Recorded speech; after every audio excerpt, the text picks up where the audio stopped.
دونوں صورتیں آپ کے سامنے. میں کچھ سوشل حوالے سے آپ چاہوں گا کچھ گفتگو اس حوالے سے کریں کہ ارینج مینج کی جو طریقہ اسلام نے ہمیں دیا اس کی افادیت سائیکالوجی اس کی اپنی نفسیات پر اور ساتھ ساتھ معاشرے میں اس کا کیا اثر ہوتا ہے کہ اگر وہ لو میرج کو ہم اپریشیٹ کرتے ہیں تو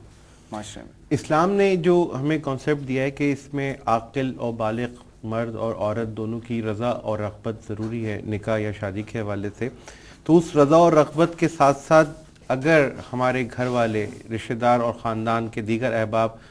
برضا اور رغبت اس میں شامل ہوتے ہیں تو وہ سب سے افضلین یا اولین طریقہ سائیکالوجی اور کلینکل سائڈ پہ بھی کنسیڈر کیا جا رہا ہوتا ہے. ہوتا یہ ہے بیسکلی جس طرح سے حج کا معاملہ ہے, حج میں جہاں لاکھوں افراد اکٹھے ایک ساتھ ہوتے ہیں تو وہ ان سب لوگوں کی, میں اب سائنٹیفک بات کر رہا ہوں, ان سب کی میگنیٹک فیلڈ ایک دوسرے کی میگنیٹک فیلڈ کو ری انفورس کرتی ہے, اور وہ میگنیٹک فیلڈ جب ری انفورسڈ ہوتی ہے تو اس کے نتیجے میں جو ہر شخص کا اپنا فیتھ, اپنی دعا یا اپنی خواہش ہے وہ یوں سمجھ لیجئے کہ وہ لاکھوں کروڑوں اور کھربوں ٹائم ملٹیپلائی ہو کے اللہ تعالیٰ تک پہنچ رہی ہوتی ہے. تو اسی طرح سے نکاح کے وقت جتنے زیادہ لوگ شامل ہوں گے, جتنا زیادہ اس کا اعلان ہوگا, تو یوں سمجھ لیجئے کہ اتنے زیادہ لوگوں کی دعا سائنٹیفیکلی میاں اور بیوی کے درمیان اعتماد, خواہش اور بھلائی کے رشتے کو جو ہے وہ فروغ دینے میں بہت زیادہ ہیلپ فل ثابت ہوگی. اس کے برعکس اگر لڑکا اور لڑکی ٹھیک ہے, جیسے مفتی صاحب نے کہا کہ وہ اپنی رضا اور رغبت سے شادی کر لیتے ہیں اور کسی بھی وجہ سے وہ اس شادی کو خفیہ رکھتے ہیں, اعلان نہیں کر پاتے,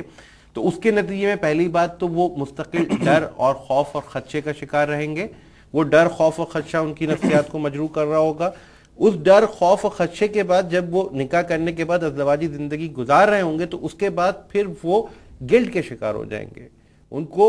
جائز کام کر رہے ہیں لیکن اس کے باوجود وہ چھپا ہوا ہے, ان کو یہ ڈر خوف تو تھا, اب وہ احساس ندامت اور پچھتاوے کا شکار ہو گئے کہ یار یہ بات اگر سامنے آ گئی تو پھر کیا ہوگا. یہ چیز انہیریٹ بھی ہوتی ہے آگے. جی میں یہ اسی طرف آ رہا ہوں. اس کے بعد پھر فرسٹریشن اور ونس اگین پھر کسی قسم کے سائیکولوجیکل پرابلم, اور پھر اس کے بعد اگر کچھ عرصے کے بعد وہ چیز کھلتی ہے, ظاہر ہے کھلنی تو ہے کہ وہ شادی ہوئی تھی, اس کے بعد پھر ایک سوشل اسٹگما سامنے آتا ہے, سوشل پریشر سامنے آ رہے ہوتے ہیں. ماں باپ جو ہیں ان کی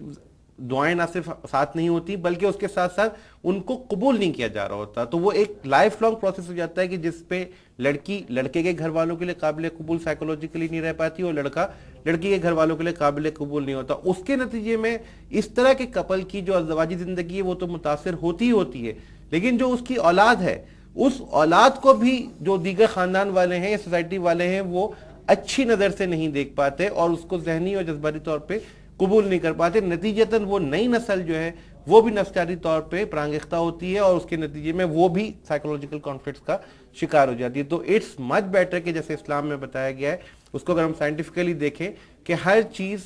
کھلم کھلا ہونی چاہیے, برضا اور رغبت ہونی چاہیے, اور جتنے زیادہ لوگوں کو ہم شریک کرنے کی صلاحیت, استطاعت یا قوت رکھتے ہیں اتنے زیادہ لوگوں کو ہم شامل کریں گے تو یہی لوگ آگے چل کر نہ صرف ہمارے کاؤنسلرز, ہمارے گارجنز یا ہمارے سرپرست بن سکتے ہیں. اس طرح